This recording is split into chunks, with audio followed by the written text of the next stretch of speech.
This podcast and every other podcast that I make are brought to you by our supporters on Patreon. They allow us to keep this set of shows to be entirely sponsorship free, which we really appreciate. And certain tiers also get extra content, fully unedited episodes, and early episodes. So if you would like to support this very independent series of shows, check us out on Patreon in the link in the description. Oh, Ben, are you recording? Yes, I'm recording. Thank you You were so just much. at Magic Con in Las Vegas. How was it? It was actually very cool.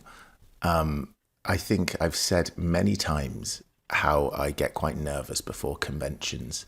This one was the conclusion to my relationship with Magic the Gathering Final Fantasy. I hosted their show at PAX Boston. I did a silly commercial with Jacksepticeye, and then I kind of closed out at MagicCon and celebrated the world that is Final Fantasy and Magic the Gathering. Wild. Yeah, I bet you didn't even know that crossover was going to exist initially, right? Yeah, I heard about it when everyone else did, and actually, I was pretty forward. I said I wanted to be involved in it in some way. I messaged a couple of people and said I'd love to be involved in some capacity. And it took a year and a half to come to fruition, but it did, and I didn't know what I was going to do. And then they kind of went, "Can you write and Host star in all a of it?" commercial and then host it all?" Genuinely, they're like, "Can you host it all?" And I went, "Yeah, sure, why not?" It's cool, man. Magic the Gathering's cool. Had you not played Magic before? I had played Magic a bit before, Okay. but certainly not in the way that I do now, because I felt like, as an outsider, it was this very vast, impenetrable thing that had lots of things attached to it. But as soon as Final Fantasy came out, I went, "Oh, I get Final Fantasy. I know these characters. I know how this game plays." And speaking to the developers of this set, they've very much taken Final Fantasy and put it into Magic the Gathering. Oh, that's interesting. Like, it's actually gameplay-wise more... Yes. Huh. A good example would be, there is a bit on the Aerith card that says, "When Aerith dies, you get X." Like, That's really cool. The coolest thing about this. I mean, there are many cool things about the set, but the thing that I talk about when I go, "Wow, they really care," is I'm a big Final Fantasy 13 fan. Great game. And there's a section towards the end of the game where Vanille and Fang come together to become Ragnarok. And what you have with both of those cards, if you've got both of those cards in play in the game, you can flip them over and meld them together, and the two cards become one giant card, which is Ragnarok. Sick. Hell And yeah. it's so cool, and it's a thing that's only been used once before in Magic, and they've invented all these new rules for it and taken the game. And I love that. That's really cool because I have a lot of... So I used to play Magic all the time. I have a lot of Magic cards, and I buy those special sets, even though I haven't played with half of them. Like, I have the Warhammer ones, I have the Lord of the Rings ones, because it's cool. But I've actually never played with any of those special cards. So it never really occurred to me that they would be, like, gameplay innovating in order to facilitate the franchise. And that is insanely cool. Yeah, they've taken old cards and they've franchise. kind of given the same, the things from old cards and put them into Final Fantasy cards, but they've also created entirely new things for Final Fantasy. So That's awesome. it's very cool. Erica, are you a Magic the Gathering player? And Erica, is your mic working yet? Is my mic working? We can hear you, yeah. Me? Hello. Excellent. Yes, I actually used to have a Magic the Gathering show with Ife Nwadwe, who was like teaching me Magic. And so that was where I built my first deck. It was mono red, by the way. Mono black. And I was like sort of learning it and getting really into it, and we would have all of our friends come on and play and teach me, and then I just haven't played for many years since then. I think I really enjoy a game, and I enjoy of course, like, the cards and the art and sort of, but I am so bad at strategizing. I'm so bad at, like, any game, any board game, any video game, anything that requires me to think more than one or two moves ahead is absolutely just, I sort of blue screen. Yeah, fair. So, but like, I just actually, somebody gifted me, Wizards very kindly gifted me a commander deck that they're like, I think that you will really like this one. This one is kind of like good for your style of play. So I'm actually really looking forward to trying it out sometime. Yeah, I don't doubt that there are, especially like commanded pre-built sets that like catered to that playstyle. Like surely that's a thing because I mean I don't have a lot of trouble with that as a mono black player because a lot of it is like about things like death touch or whatever. So a lot of it is like a lot of the effects are passive and that you kind of benefit from a lot of the things you're putting down kind of. But yeah, that's very cool that they did that. I actually have a box downstairs that like used to be like I think one of my biggest flexes was that I would permanently have in the back of my car this giant box that's full of pre-built commander decks, and so it would be with me everywhere I went. So anytime like one of my friends had a birthday at like a tiny winery and they were like, we should play Magic, and I was like, do I have the thing for you? Just like went and get That's my like when I box. had a briefcase, like a you know, like a gun case, like a Pelican case full of Beyblades. Hell yeah, dude. Yeah. Yeah. Amazing. And I got like really into the I don't have any of the modded ones. They're all street legal. But Street legal yeah, you never Beyblades. know I when didn't a know Beyblade- that was a thing. That's so Did funny. the other ones have actual blades on them? Like Yeah. the illegal They, ones? they Like, you can like 3D print parts. You can like mod them Damn. with pieces of metal. And you never know when a Beyblade fight is going to break out in the mean streets of Los Angeles. Hell yeah. So Very cool. But to get this back to the acting podcast rather than the Magic and Gathering podcast, I'm No. sure people are here for it. it's all one, you know. Same thing. Oh, and that was my sort of one of my last games that I sort of played was with Joseph Gordon-Levitt for Cool. we did huge Magic With an Gathering actor. guy. I know that. And like, you know, he was a child actor around when, you know, he was sort of getting into it back in the day. And so I played with an unsleeved Mox Ruby, which was terrifying. It was terrifying. Taking risks. I think it's amazing how many people are into Magic. I mean, like the famous Magic the Gathering player is Post Malone. yeah. Who He my bought God, that one yeah. ring. just the one ring, and everyone talks about it, you know, like him purchasing the one ring, because at MagicCon the card, the chase card of Magic is the golden chocobo or chocobo, and it Wait, there's I'm only sorry. 70 You guys there's call only it Chocobo? yeah, I mean in 16 we call it chocobo because it's just how the English people say it. But it's there's only 77 of them, and they're all 1 to 77, and one of 77 appeared at MagicCon. Damn, huge. So it was a big moment. It was a big moment. Very and cool. People guessing what the price would be, because I feel like it's more to do with the value of the card as much as it is to do. It's an entire industry unto itself, and obviously officially Wizards cannot comment on the secondary market, but the secondary market is something that is incredibly important to the ecosystem Yeah. of Magic the Gathering. Yeah, officially they are all worth the same amount, you know, Yes. because they are all a piece of paper. Otherwise, that's gambling.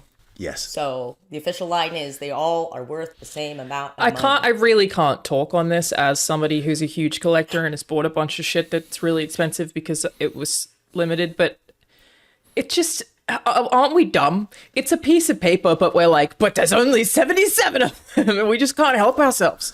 Like, and Yeah. the one ring being sold to a celebrity, like, is just the most capitalism Yeah. mankind thing ever. And I was like excited and also glad that he got it. Like that dude's a big nerd. And like I was like, yeah, all right, I'm cool with him having the one ring. That's cool. But it's still like, man, Yeah. we really go but they limited resource. So therefore Yeah. resource worth money. It's just Because money doesn't mean anything. It really doesn't mean a thing. It's what we say it is. Yeah, it's really, made up. like we don't even deal with cash anymore. Yeah. Like it's just a thing that we talk about, and we go, here's some numbers for you. Yeah. Here, my card give you numbers that don't exist. And so once you have loads of those numbers, I imagine you want to put them into something physical that, you know, that's weird. It's a weird thing. it's weird, man. What are we doing here? You know what I mean? What are we doing? Speaking of acting, though, Erika and I actually hung out recently in person. in real life. I think that might have been actually the first Yeah. time we met Yeah. in the meet space. Is this because of Date Everything? Yeah. Yes. I texted my manager yesterday because, like, I've said this before, but I think I've edited it out of the show every time that I was asked to be in that game, but we like fucked it up somehow. Like we didn't like get paperwork done in time or something. And I texted him yesterday and I was like, I'm so sad because it like everyone's talking about how cool it is. And then I saw all these people I know hanging out together at this event and I texted him and was like, I'm so sad we fucked this up. And he was like, I'm so sorry. I was like, oh, I wanted to be a dateable butt plug or whatever. What's that, Erika? Sorry. You could have at least been a +1 to the party. I didn't know. I assumed you were in it. Nobody could date me. They asked, and we fucked it up. That game is breaking records. Like it is. Yay! Yeah, it's the day one, the most streamed like visual novel or maybe dating sim ever on Twitch. Like it's been hugely successful. I conceptually don't understand it as somebody who's not played it yet. How does game work? I saw a clip where they were saying that it has almost as many voice lines as Baldur's Gate 3. How? We say lots of things. They wrote loads of words. Yeah, no, that tracks. There's like 100 actors in it, and it is a murderer's row of all of Robbie and Ray and Max's friends. It's like truly everybody is in it, and it is like a house where you can date literally everything. Okay. It's like if Belle went really hard. What is game? Beauty and the Beast. So, it is a first-person game in which we kind of conceptually imagine COVID. This person who is housebound because they have a job working remotely for basically this company, and they are not fired, but they are put kind of in work limbo. And then this mystery package turns up at their house because they can't leave because they have to work for this company. There is this pair of glasses voiced by Felicia Day. Amazing. And you put on the glasses and they're called Dateviators. And once you put them on, you can 5 times a day click on an item in your house and you will see the personification of that character. You can then talk to them once a day and then you go to bed. And each day you can basically just choose whichever characters you want to talk to, and all of them have storylines. So you could miss loads of them. You can completely miss. Yeah. Like you play a whole game. You can also modify your game or check a setting so that you specifically do not see my character, because my character is the sex toy. And, not everybody, in order to make it really, truly Twitch safe, you can't really date my character, but a lot of people have been doing it. Bless those brave soldiers. I feel like, Erika, so you're a butt plug, right? Yeah. I feel like that I do is... have like a lot going on the body, like, yeah. You're great. It's great. The You're designs so great, are so incredible. I feel like you... Wow. Oh, you got them. The Dateviators. That's so cool. Baby. Oh my God. I feel like you can't say no to the butt plug. You know what I mean? Like that's gotta be... Everyone's got to talk to the butt plug. I can't imagine not doing that. Everyone's sexy. Everyone's sexy in their own way. It is the most wonderful expression of love in all of its ways, in all of its forms. And I think the writing is so clever that every single character has its own distinct personality. It's not just like, ooh, what a fuck. It's like really interesting. Was that you being sexy? Is that what you do when you're trying to be seductive? Ooh, what a fuck. I'm sorry, it works most of the time. What must it be like looking like that? It was great. Ben? Yeah, it was good. Tell me you don't have to work for sex. Tell me you don't have to work. Like, so it's very, each character has their own really kind of distinct personalities based on what they are. And each kind of character has its own set of problems. And there are stats that you can build up and there are characters that you can miss and relationships that you can... some characters are in relationships already, and depending on what you do means you can get them back together or something. You don't need to love everyone. So my character, Dorian, all the doors. Yes. You start out and you can't actually get a love ending with him for a very long time because his whole thing is, I just want to be friends. And I think friendship is as important as love as well. So unless you work really, really hard, you actually can't fuck him unless you meet Trap Dorian, which is Dorian but on his side, and he's basically he's ripped. He's just like, and it's basically me doing ASMR, and he's shirtless. Incredible. And he's friends with benefit, so he still just wants to be friends with you, but he will just sleep with you because why not? Let's have some fun. So they got like the spectrum of sexuality as well. He's aromantic. He's aromantic. Cool. And you can get a love ending with him, but it takes a while if you want to. Yeah, most of the characters you have the option to like just be friends or have like a romantic but not sexual, or just a full spectrum of the different kinds of romances there are. I mean, it's crazily my character is so wholesome. Oddly, it's very sweet. They're like very complex, and it was funny because I knew about this game. I actually knew about this game 6-7 years ago because Damn. my roommate at the time. We were both working on Dream Daddy, and so after that, he was like contracted to work on Date Everything in its original form, and it was like way, way, way early. I wasn't even doing voiceover yet, and I was like, "This is such a great idea. Yes, I would like to have sex with my vacuum cleaner. If it's like a little cutie." But then I think during pandemic things got pushed, and then there was the strikes, and they really wanted to make it union, despite having a smaller budget, because they're all SAG actors, all of their friends are union actors, and so that's why my contract got messed up, for the record, is that I had to be non-union for VHS Beyond, and so I was like, well, I'll join the union immediately after, and that it's like we messed up the timing or something.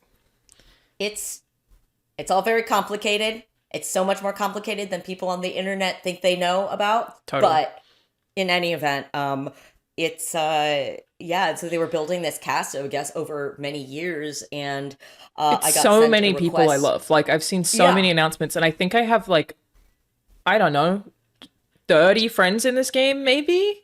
Like, it's so I gotta play it. I just like I just can't even picture what it is. Like, it doesn't. You date everything. Everything, I guess. Yeah. It's a celebration. It's a celebration of video game acting, really. As much as it is a game, it's a celebration of people that you love, that you know, or maybe haven't discovered yet as performers. And the direction and the writing is so kind to performers that actually it's just really lovely and wholesome to see. And it doesn't take itself seriously at all. There's serious content. It's about serious stuff, and it does get very existential at times. And there are some heavy issues about loneliness and ultimately like what happiness is to you. But it doesn't have to be. And it's been amazing. It was the coolest party I've been to in a while. Sorry to rub it in, but it was so amazing to see so many people. That's great. That party. You would have loved it. I'm sure I would have. It was really sweet for me because it sort of was the coming together of all my friends that I started out with in indie gaming, like my friend Nigel Wallach, who used to do Train Jam. I don't know if you remember that. And and Greg, who was my roommate, and like all of these people that we used to, Twitch stream together and go to Glitch City parties in Los Angeles, the indie gaming scene, plus all of my big famous voice acting friends. And we all just got to dance it out and have adorable themed cocktails. I'm so sorry, Alana! It's okay. It was so much fun. We'll make our own game. We'll make our own game. It sounds boring, to be honest. Like, that sounds shit. So I wouldn't want to be there anyway. It sounds gay. So whatever. It was awful. I was so hungover in the morning. I was sick 4 times. See, there you go. Don't go to parties ever. Yeah. Don't have friends. Because before you got there, Erika, the way I cope in moments is I try and be as interesting as possible, but that's only if I just buy 2 drinks at the same time. And I was just like always double parking, and I was going, I want spicy margaritas. So I went spicy margarita like this, 2 of them. And then I met some other people who were really into that as well. So instead of us just getting 2, we were getting 6. And then we were doing shots. So I was really early, just like, well, let's get as drunk as possible. Because I was and I was nervous. I was really nervous to meet people because I'm not like, I'm a confident person, but I also get social anxiety, and a lot of these people I know, and that's great, but still it's like You're still also meetings. sort of new in a way. Like, I would say there are people that probably Erika and I have known for 10 years that like you're still the game came out 2 years ago.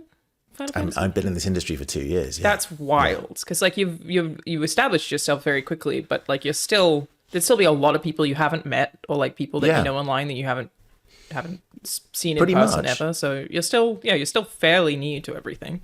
There were I get lots of that. people I did know, but lots of people it was a lot of this, like, hi, we know each other, but we don't. How Which are sounds you? like a nightmare to me, to be clear. So I get the anxiety. Double Mog. I get it. That makes sense. Yeah. So it was nice. And then when the first time I saw Erika, you just danced onto the dance floor. It was like, yeah! And then we were just like on the dance floor straight away, which is great. It was so great. Yeah, And if it's sounds any shit, consolation, I guess pre-blackout, Ben, I don't know what happened, but like you were so charming and it was just so lovely to see you. And we were like, yay, we're seeing each other finally. We had a good old dance. It was lovely. It was good. You You'd gotta hate dance it. now. You'd hate it. But hey, listen, that's what I'm saying. You gotta make your own game. You make your Yeah. own game. I am Just so making you can my have a own game, and I might edit this out. I'll see what my team thinks. We did have a joke the other day. Layers Deep is Metroidvania in the vein of like Hollow Knight and inspired by Over the Garden Wall and Cuphead. And so that's what I'm co-directing it. I've been working on for the last like 6 months or maybe longer. It's very fun. I'm playing Hollow Knight right now because our game keeps being overly compared to Hollow Knight. And I was like, I should probably check out this Hollow Knight thing and see what all these comparisons are. And like structurally, the game's very different. There's only so much that you can do to make a Metroidvania look different to another one, but we're making some changes to the art style. But we did make a I was joke. about to ask, like, I think if you do like 2D, the references you were saying, like 2D animation, Yeah. beautiful 2D Yeah. hand-drawn animation, and Metroidvania, people are like, but like, Well, I bad think thing. that I agree that like the art style was decided before I got there, and we had to talk about it because it does look a little too similar in some ways. But you got to start somewhere. But yeah, we're reworking some stuff now to make it look distinct. But again, Is it gameplay good? wise, quite different.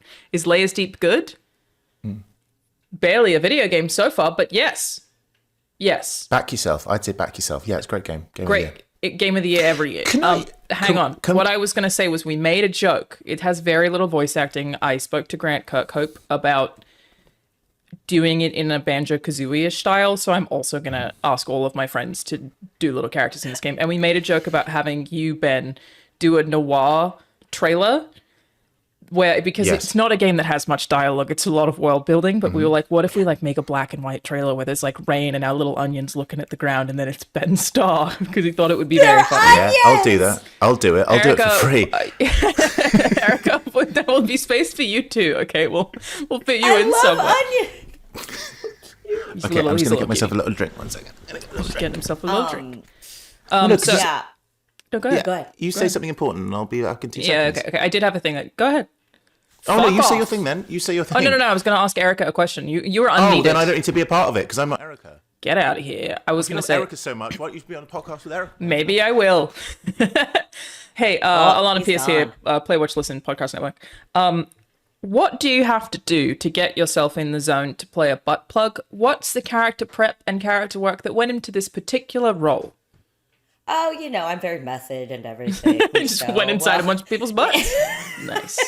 It's Happy really Pride. sweet. Like, when I got the audition, I got an audition request for it, and I texted my roommate who was involved with gamers, like, I know Robbie and Ray Chase and all the guys are, and they're lovely. How do we feel about them writing a, I guess non-binary butt plug? And he's like, oh, well, there's like a team of writers, and the writers that we have is really incredible, and they're like just super cool, and there are like multiple enemy characters, and just kind of put me at ease because Cool. it's like, well, I know I'm going to be doing and saying kind of explicit things. So, is that okay? That's And awesome. this is actually Good on you for something asking. yeah.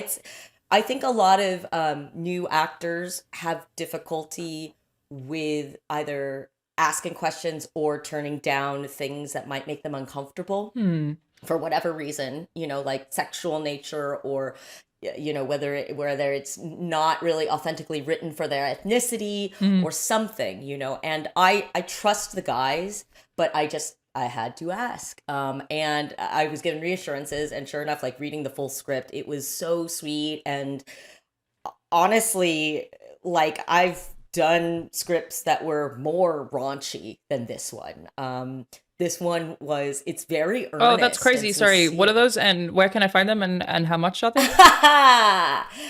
Some of them are one of my very, very first roles was one where it was like a dating sim slash racing game where you're like you sort of like do all the dating sim type things to get the girl to ride with you in your race car, and then she makes excited I'm in a race noises the entire time. And so, Amazing. so I don't even remember what that one was called or if I was even credited under my real name for that one. But I do think about that one and how much sweeter and nicer being a butt plug was. Yeah, and I think Such a nice butt plug. such a nice butt plug. Everyone's talking about it. So sweet. Just, it's got that base thing that you need to have so things don't get lost up your butt. Flared. And that's very important. Yeah, make sure you Flared, safety yes. with butt plugs, everybody. Don't get it lost up there. It's really dangerous. But I think also I would advocate, I would, tell actors, especially young actors, to speak up if they're not comfortable with something. Because, Yeah. I mean... I can't imagine it's- not facilitating unless the director is a huge asshole. Like, I can't imagine being against that in any universe. Ben, I thought you were going to say something, but you were just maybe yawning. You Burping. did this. Nice. I burped into my hands. What did you have to do, Ben Starr? Hey, Alana Pierce here. Just wondering, Date everything. what did you have to do to get into character to play a door? So my journey into Date Everything was a weird one because Ray just messaged me saying, "Hi, do you want to be in my game?" And I said yes. And then we set up for recording, and I still didn't know what it was. And I actually didn't know what it was until I walked into the booth. They showed me the character maybe about an hour before, and I just had to make an instinctual choice when I got there. And it was like I saw a picture of him and I just made a choice, and that was the choice that I had to stick with. And I love it. Like I was like, well, he's a London bounce. I didn't want him to sound like other characters that I've done. And of course it's my voice. But at the same time, I was like, let's make him, like a proper London bouncer. But then I didn't know what other types of Dorian there were. So there's Dorian, the person that you see, the door that you see, and then there's back Dorian, and back Dorian is just Dorian but facing away from you. Amazing. So it's all of his lines, but I'm facing away from the microphone. And Ray and I just figured that You out. actually faced away. That's so funny. Yeah, so when you hear him, he just sounds, "Look, what are you doing here? That's all right." That's insane! Yeah, it's insane. It's so fucking stupid and so silly. And when you hear it, it's amazing. Incredible. So there's a whole bit like, "What are you looking at?" And I'm facing away from the mic. And Ray and I figured that out. We went, well, how are we going to do this? And it was this series. It was play. It was like, how can we make it sound like he's not there? So instead of seeing the front, you just see the back of him. Amazing. And I am literally the microphone is here, and I'm just facing the other way. Incredible. With the lines on my phone because I can't see the screen with the lines on. That's crazy because they really could have done that in post. Like, It's authentic, Erica. Yeah. It's authentic. We Ben's could have method. done it. We could have done it any Catch other way, up. but we I went, let's love just it. do it. It was I so have to funny. confess that I have not played it yet. I'm gonna get it and I'm gonna play it. I have not played it yet because I am obsessed with blueprints. Oh my God, Erica, welcome. Welcome to hell, baby. I am Let's go. 27 days in. I have a whole notebook with like a fountain pen. I've been using a fountain pen and Yes. a notebook to it's. How many I have hours so in are many you? Notes. How many hours in are you? God, at least I want to say. Well, it's also there have been times where I would like just leave the controller and like walk away or something. I think or that's why one my night I my fell asleep. playtime in Hollow Knight right now is so big because the music's nice, so I just leave it running. It's like I'm at like It's just 50 hours nice. and I haven't finished it. It's just nice. I also there was one night where I fell asleep at 3:30 in the morning playing it, and I think I lost. But like day game 10. time. Okay, yeah. What day? which What is- day are you? That's a better question. I'm on day 27. Okay, babies. But I'm probably at least like 30 hours. Or no, Yeah. not like more, way more. I 30 hours of like actually sitting time, I think. For day You're into the 27, I would be existential actually part. quite surprised. I think that you probably haven't put that much in if you're on day 27 because I when I was at maybe like 70 hours, I was on day like 100 and something. Oh, okay. It comes at you fast. What a fucking game, dude. You know? My God. I think it might be my game of the year, and yes, Yeah. I am aware of the games that are coming out and have come out this year. You're It's going you're to be aware of nominated. our. It's I am going, aware of our games, yes. but I agree with you, and I feel like it's going to get lost in a lot of the conversations because I think it is a truly remarkable video It's game. incredible. And it needs to I be think- celebrated, and I will do everything I can to make sure that it kind of stays a part of the conversation because I think it has to. I think anybody It's who also is, quite like, specific, I in suppose. So actually, for gaming- reference, the last podcast that went up on this podcast channel is an interview that we had with Tonda Ross, who's the creator of Blueprints, because I was so obsessed with it. I actually told him on the show, I think maybe before we were recording, I was like, you kind of ruined my life. So you have a lot to be accountable for because this is just an issue that I'm kind of having since not working full time, right? This is the first time in my life that I've not worked full time, and it's been that way I'm now at 7 months. I can't stop myself from playing video games now. Previously, I would play a game and then I would be like, I should go to bed. I have to be up at 8 for work. And then I work from 9 to 6, and then I just play a little game in the afternoon. Now, even though I'm still doing multiple jobs and have the same hours of workload, I'm like, what if I never sleep because I don't have to stop playing games now? And it's causing me actual issues that I've not yet figured out how to regulate. Blueprint, I just fucking couldn't stop myself. Just another run. And I'm doing the same thing with Hollow Knight right now. And I was like, I need to figure my life out. But I think Blueprint specifically is like such a good obsession simulator because it's this constant thing in the back of your head of like, what if this? But what if this? Ooh, what if I should try this? What if this? And it just keeps going even when you're not playing it. God, it's a good game. Everybody play Blueprints, please. I'm begging you. Did we say this when we last spoke about it that I'm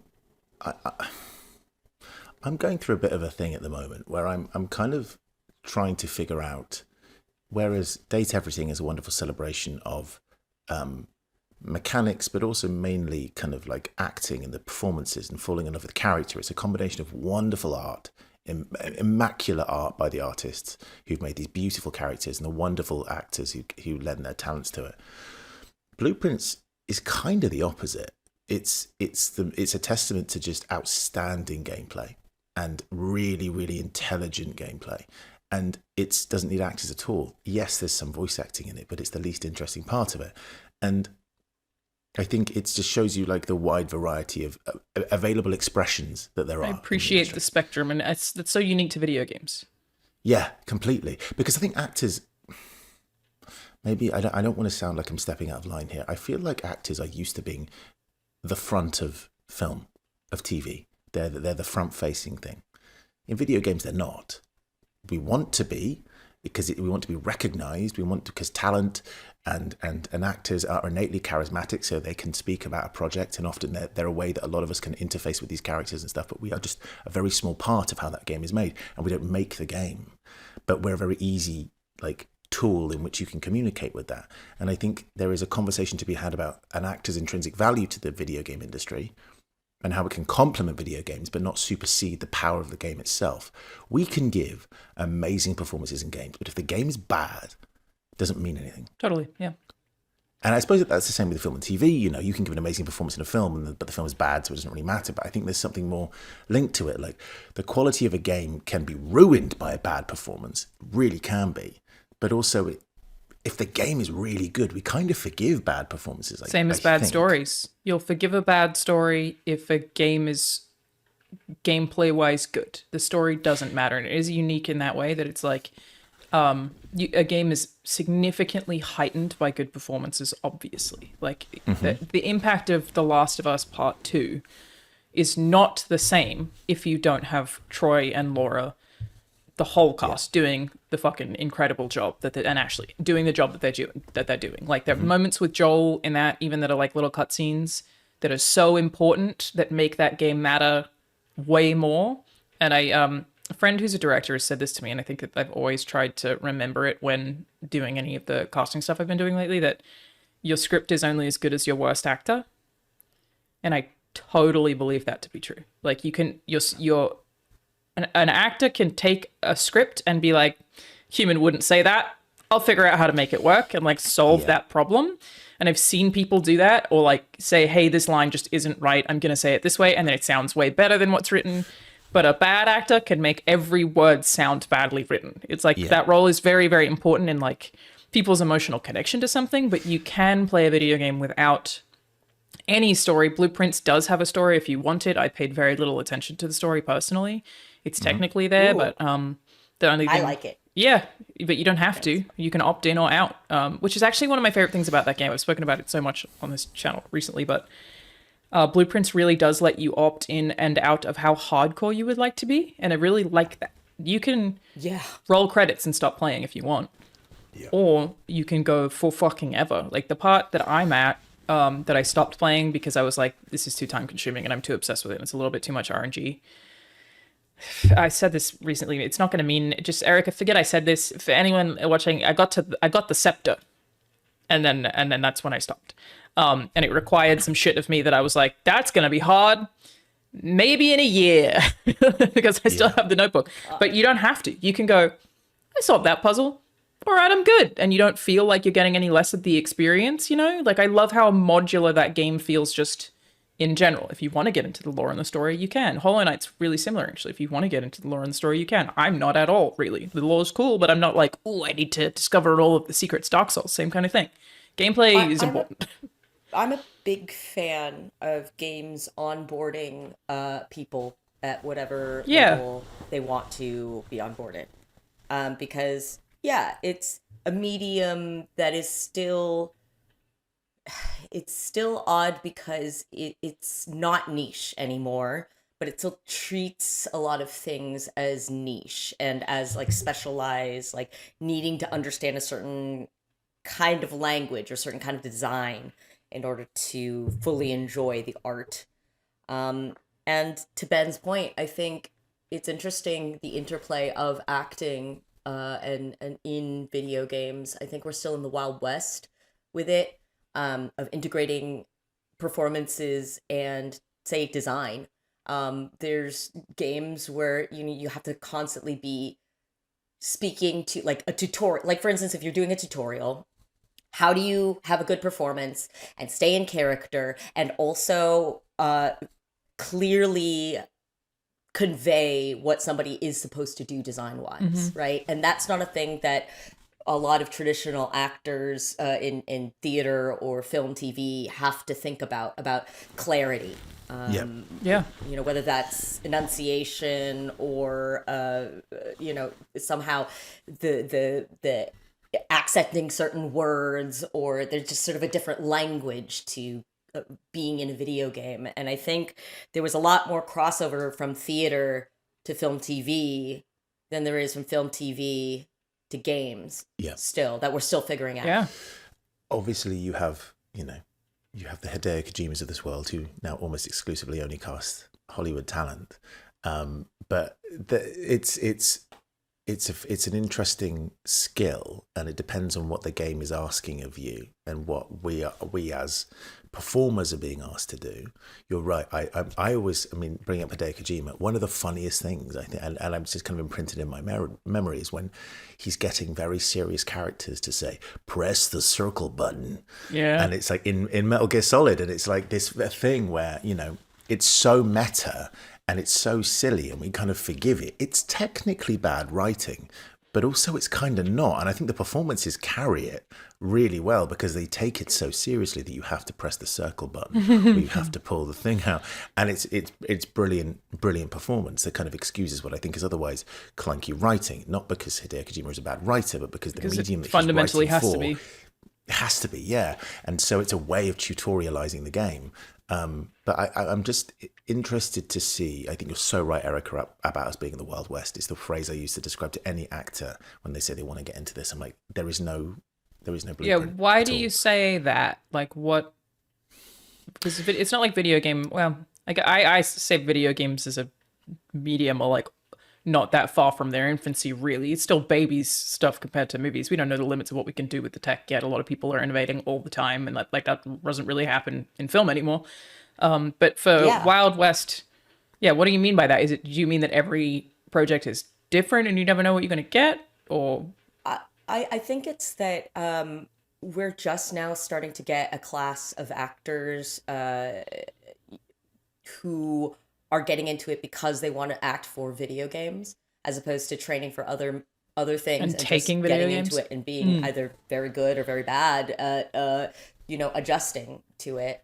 I think that it's still, I could not imagine actors. I mean, sometimes you see it where like people who aren't actors get pulled into film or TV and then they're just like phenomenal, and there's something about the authenticity of the performance that's really special. But I think there are so many people who want to get into video games or who are doing video games, or who are trying to get into video games, who don't play video games and don't consider it something like an art form, or something that is, they're just like, oh well, this is like film, TV, and it's not really. And you can have, I think you can have good performances from on-camera actors, but there's a different language that I think has not been, it's definitely not been codified and taught in schools yet. There's still no sort of set way to get into video game acting as like there is with film, TV, or even theater. And I think that actors are still, that studios are still figuring out how to leverage performances and actors. Yes. That is, it's studios figuring out how to leverage the relationship between performances, performers, and the audience. And I think the mistake is that people will come to a video game for an actor. That is possible, and it is possible. There are people who will play games for people that have relationships with. I know that people have said to me, I played this game because I heard that you were in it. But not in the same way that, for instance, a game called Unknown 9. Do you remember this game with Anya Chalotra as the main character? Anya Chalotra, Yennefer of Vengerberg from the Witcher series, she's the lead in it. And it was this kind of like stunt casting thing because they thought we need a name. Mm-hmm. That game sank without a trace. That stuff largely doesn't work for video games at all. It really doesn't. Like there's a history of, remember like Apocalypse with Bruce Willis back in the PS1 era. Like people don't play games because their film stars are in it. That said, there was a John Woo game called Stranglehold, which was fucking great. Yeah, but Stranglehold's a good game. So the game also has to be good, and then it will work. Like Expedition 33, like the cast got news, but people only played it because the game looked good. Yes, people only played Expedition 33 because it was good, not because of the cast. Cast helps. People are aware of it. Cast helps, and people go, "Oh, that's the Charlie Cox game," or "That's the..." But they won't play the Charlie Cox game unless they hear the Charlie Cox game is really good. It's good, and the reason that the Charlie Cox game got the 93 on Metacritic is the reason people played it, because the game was fundamentally good and worth their time. Yeah, and actors. I mean, I think a lot about Baldur's Gate 3. I was at the Summer Game Fest when they announced, and this was to muted response, that Jason Isaacs was going to be playing Gortash in it. No one cared. No one cared, because no one really cared about Baldur's Gate 3 at that point, unless the hardcore people. And then it gets released 2 months later, and it's the greatest game of the generation. Everyone cares about it, and it's this amazing thing. No one played Cyberpunk for Keanu Reeves. Cool that he was there, but people didn't play it because he was there. I think it's a thing that like a lot of marketing companies get wrong in general, is that so I had this meeting with somebody recently who works for a very big name celebrity, and they were like, we're thinking about making indie games, and we figure that because this celebrity has this big audience that like we'll have this overlap. And I was like, okay, gamers might actually fundamentally distrust you rather than trust you more because you're coming from a celebrity perspective. That gamers might be like, what do you fucking know? What do you get out of here? What, this stupid thing that this person is making? Like there's actually like negative effects to that happening. There's an exception for devs. There's a Cory Barlog game, there's a Neil Druckmann game, there's a Hideo Kojima game. But that, I think, the stunt casting in general doesn't work. It doesn't work on Twitch streams. Like it doesn't work really even on YouTube videos. You can have the biggest celebrity in the world host your Twitch stream, but if you're doing it somewhere outside of their channel, a lot of people just won't go. And I think like marketing firms just haven't figured that stuff out yet. No. It's the whole algorithm thing, and they just see numbers and they don't really think about why they might be relevant or not. Well, the value, I guess, like the actual value. You still have to provide value to people. You can't just like fake value because its number go up, you know? Yeah. I've been having this conversation a lot with some brands recently because I've done these like silly stunts. I've done some silly stunts for people. And after I dressed up like a clown to the BAFTAs, I had a lot of people approach me saying, we want to use you for our game. And I had to put my foot down and say, I can't do that. The only reason that this works It's because it was one time. It was a one-time thing. Yeah. It was a one-time special. thing and it worked. And it just felt, if I keep doing it... You run the risk of people hating you, dude. You would flood the market. Like, it would be Ben Starr saturation. Like, and then people go, oh, fucking Ben again. And that's a weird line to toe as well. Like, you have to be like careful about how much of that you can or can't do. It's too much. There is a thing of too much. Totally. And I think back to the point of like celebrities. There's a reason why people come back to Hideo Kojima, because what's Hideo Kojima done for us lately? Well, he's made some of the most important games of all time. Cory Barlog, same thing. Neil Druckmann, same thing. These creatives have given something to the industry, and they're not fair weather creators. Yeah. They are people who are there to give something back. And to Erika's point of there's this class of actors. People are going to stick around for actors that have given them something lately that they placed their trust in and have stuck around. Like, I feel that people are going to play a game that is that some of their favorite actors who've been in other games automatically draw themselves to. I think that's what we mean by the Wild West is. Is that true though? Because like, I'm not gonna play Laura and Troy, both incredible at what they do, both people I know. I'm not gonna play a game because they're in it. Like, you might not, but I think there are a lot of people who are like, I'm gonna play this Troy Baker game because Troy's in it. I think some people will, and at the very least, it's like the same thing as when you get a film or TV project greenlit because somebody is attached. I mean, that's where certainly you're like, well, a thing. it sort of lends a somewhat of a seal of authenticity. Yeah, or that's true. Like an like indicator of quality. You know what's hilarious is my only barometer for that with video games is Austin Wintory. If Austin has composed it, I will play it. yeah. And it's actually, I said this to him and he was like, what do you mean? And I was like, there is something about an Austin Wintory game that means something to me. Like, if you have composed it, it is going to have a certain vibe or level of quality to it because he's so picky about the projects that he works on that I was like, Austin Wintory game, day one buy every time. I'm actually planning to, which like I'll probably need your help with, put together a Steam curation list that I wanted to do for like my podcast network so people can play every single game that all of you guys are in. That's cool. And they were like, that's going to be real hard for Erika. It's like, you're right, it's going to be a long list for Erika. It's gonna be fucking miles. I'll share the ones that I'm more excited about people playing. Yeah, but it can be stuff that's already out too. So like the idea is like I would just have a list of like all of the podcast friends that I have and how you can go play the games and like the Austin. Oh my god, the quality of the fucking games that Austin composes. He's like one of the. I think it's quality, but then also I love the kind of games that Austin also same. makes, Abzu, Journey, like so it's just an Pathless. exploration and a grand cinematic, a sort of soundscape and. It's. I think that there's. It's and we're starting to get to the point where I think it's like creators that people will stick around for. It's not only due to quality, but they're like, well, you know, like for me personally, there's some creators where I'm like, oh yeah, like a fantastic. That is a sort of mark. You can see something as curation, quality. Right? Like I would see Austin as a curator. He is going to pick projects that I like. Yeah. So I'm going to play the games he works on. Yeah. But I mean, it was, we were, again, at Summer Game Fest this year, I think, what was it, Mouse Detective PD or something? And they announced that Troy was voicing the mouse in it. And like, there are some people who are not going to play that game, but they went, well, Troy Baker's lent his voice to it. That's cool. I might check it out. It's a level of awareness. I think the marketing thinking is that a person has to have 10 touch points with a project before they try it.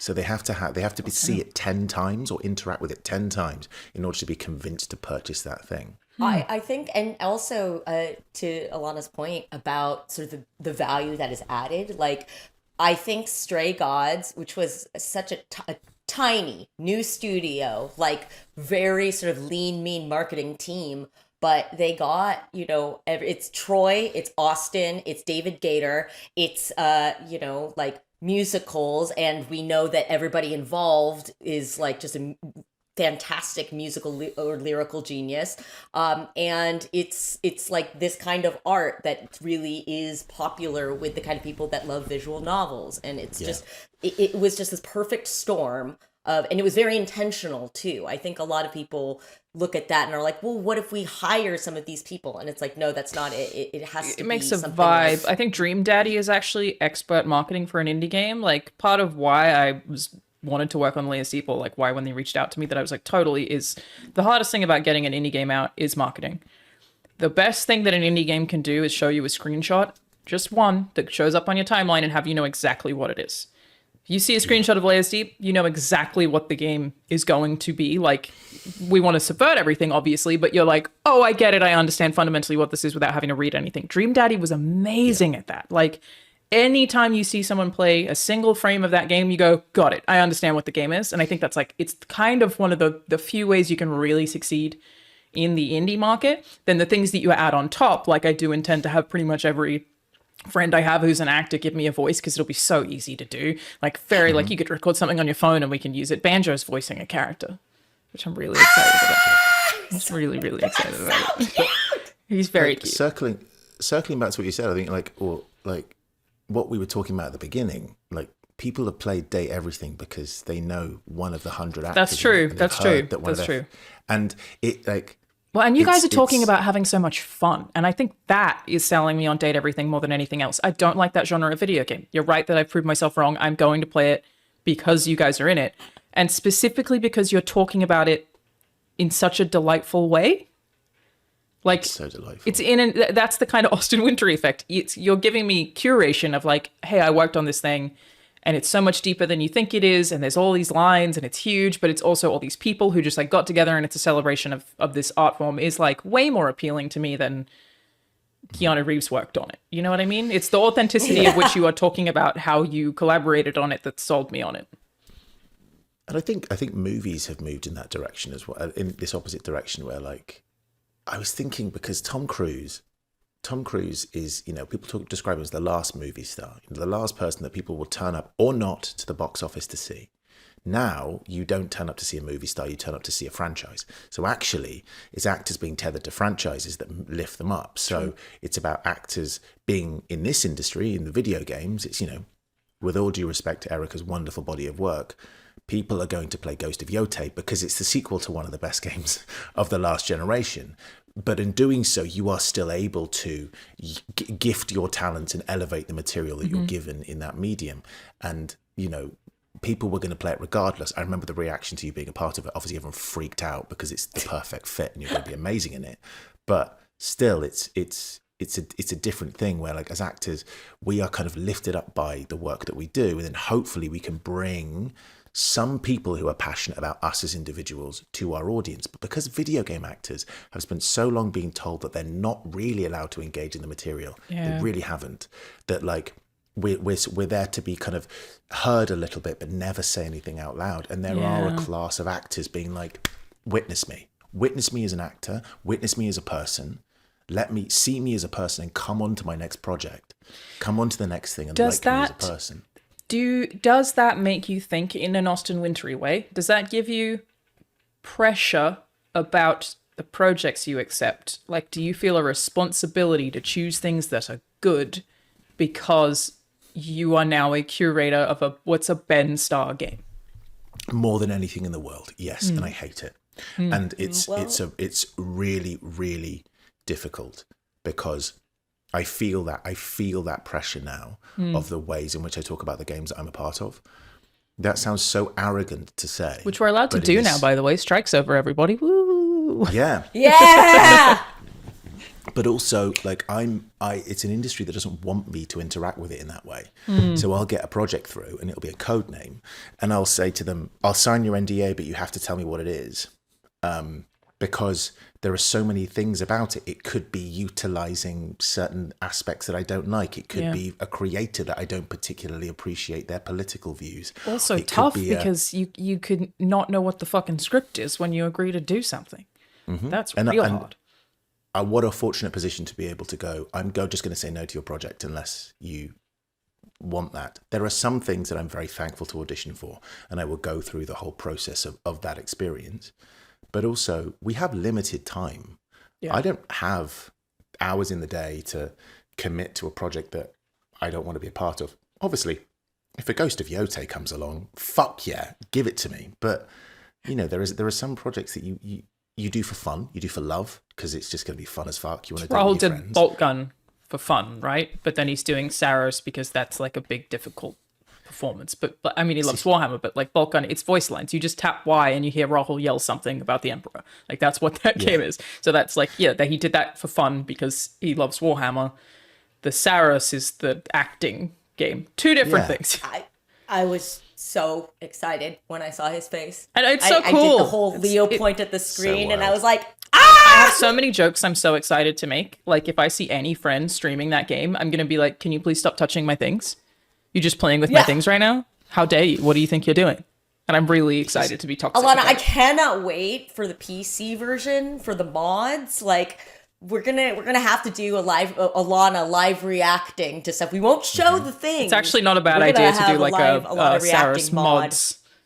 mods video compilation where I can show Rahul some of the most ridiculous ones. I used to cover mods. It was one of my first jobs as a journalist was I covered Witcher 3 mods.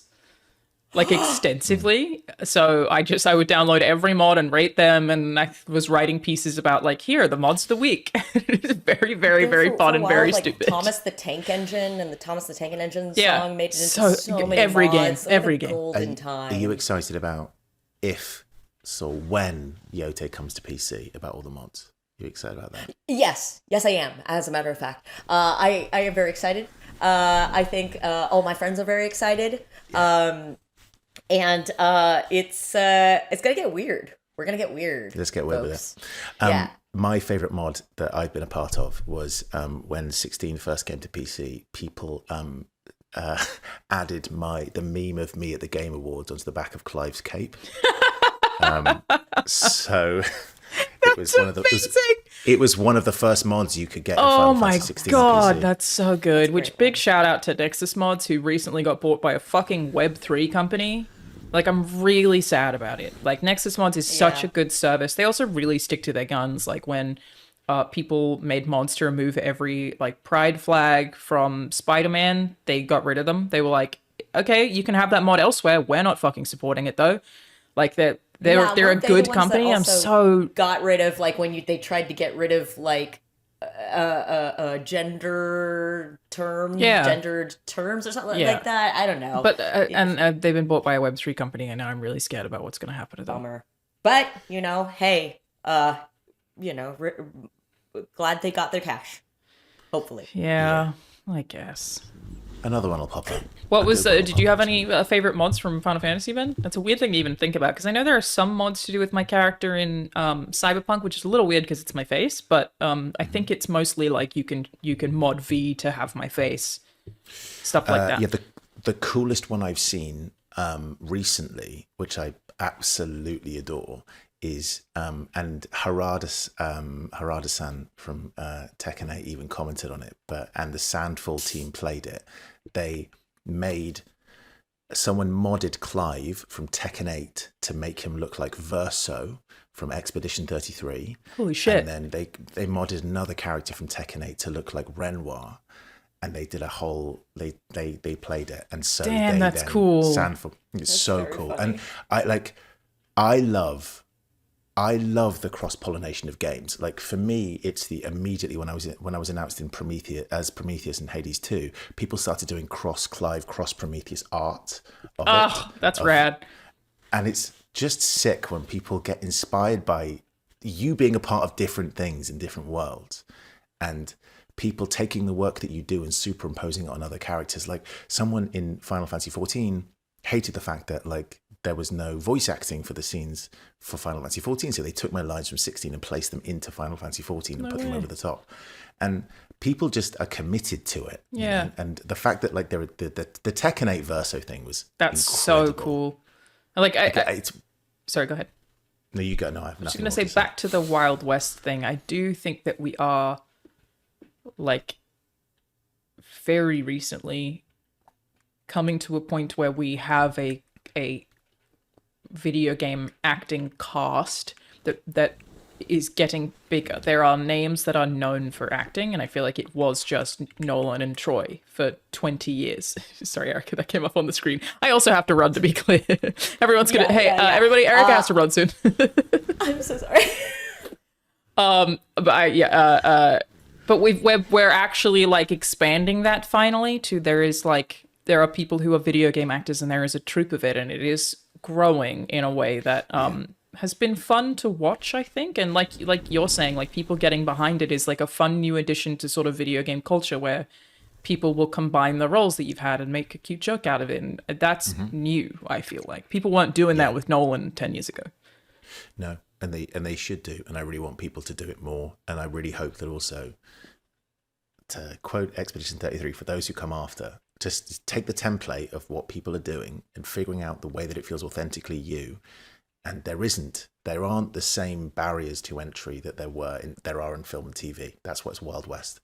Because there are ways in which you can interact with audiences in an honest way. Don't do it for money. Please don't do it for money. It's very, very bad if you do it for money. It doesn't come across well.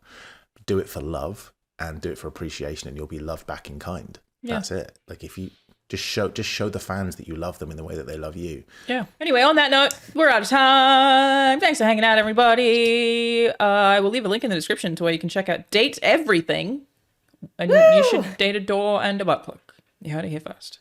Ben, what are you working on? Anything you want to share? I don't know. Just have a nice time, you know. Thank you. Make sure you pre-order if you as a fly. There has been a fly in there for a minute. Yeah, Final Fantasy Tactics. That's coming out soon. So get that. Very cool. Very cool. Looks so cute. Buy that for money. Erika, how about you? Yeah, Date Everything. Because I also think we get some amount of profit share. Awesome. Sweet.